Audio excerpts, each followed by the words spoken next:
Assalamualaikum warahmatullahi wabarakatuh. Rahayu Rahayu Sagung Dumadi. Adu kesaktian Sesu Bakir melawan Ki Semar Badranaya.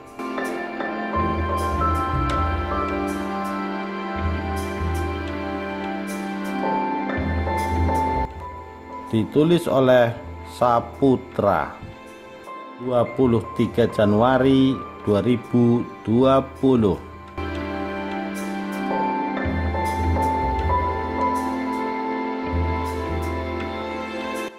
Khalifah dari Kesultanan Turki Utsmaniyah, Sultan Muhammad I, bermimpi mendapat petunjuk untuk mengirimkan 9 ulama untuk melakukan syiar Islam di tanah Jawa.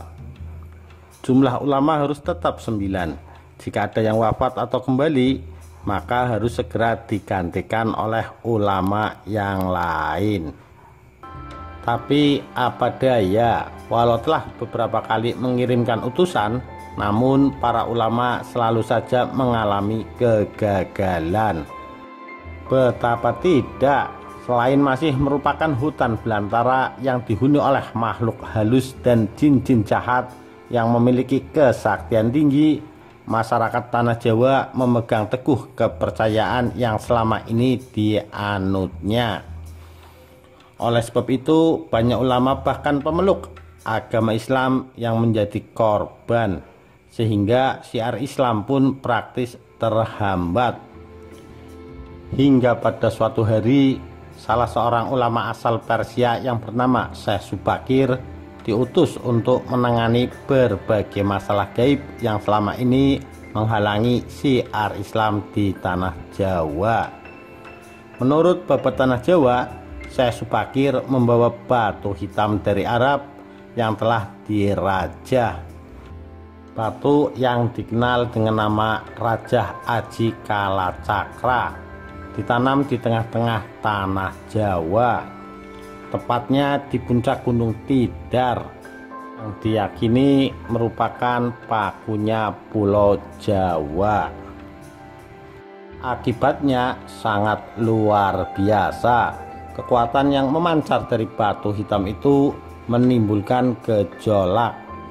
Matahari yang semula cerah dengan kicauan burung dan semilir angin berubah menjadi gelap hitam kental selama 3 hari 3 malam, diiringi dengan angin yang bertiup amat kencang. Kilat berlompatan sambung menyambung, dan gunung gemunung gemuruh tiada henti. Alam seolah murka. Segala makhluk halus penghuni tanah Jawa lari lintang pukang. Ada yang hanyut terbawa air bah, ada pula yang terbakar karena tidak kuat menahan hawa panas yang terpancar dari batu hitam tersebut. Namun yang selamat melarikan diri ke hutan-hutan atau ke tengah-tengah laut. Kenyataan itu membuat Sabdo Palon yang lebih dikenal dengan Ki Semar Badranaya, sang danyang tanah Jawa yang telah bersemayam selama 9.000 tahun di puncak Gunung Tidar, terusik dan mencari sumber penyebab dari kekacauan tersebut, hingga bertemu dengan Syekh Subakir dan menanyakan maksud pemasangan batu hitam tersebut. Batu hitam itu untuk mengusir segala bangsa lelembut pengganggu syiar Islam di tanah Jawa yang dilakukan para ulama utusan Khalifah Turki Utsmaniyah, kata Syekh Subakir. Silang pendapat pun terjadi.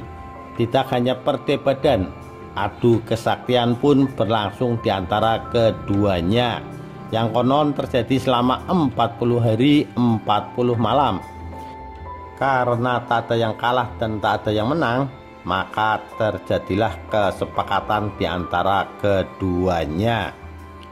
Selain tidak boleh menyebarkan Islam dengan cara memaksa, kesepakatan lainnya adalah para raja Islam itu silahkan berkuasa, Namun jangan sampai meninggalkan adat istiadat dan budaya yang ada.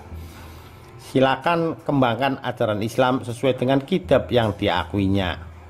Akan tetapi biarkanlah adat dan budaya tetap berkembang di masyarakat.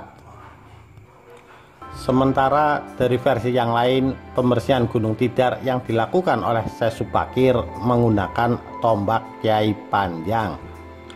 Tombak pusaka Nan Sakti itu ditancapkan tepat di puncak Gunung Tidar sebagai penolak bala yang mampu mengeluarkan hawa panas teramat sangat bagi para lelembut dan bangsa jin yang berdiam di sana. Boleh dikata hampir tidak ada yang tersisa. Semuanya lari tunggang langgang karena tak kuat menahan hawa panas yang sangat luar biasa itu.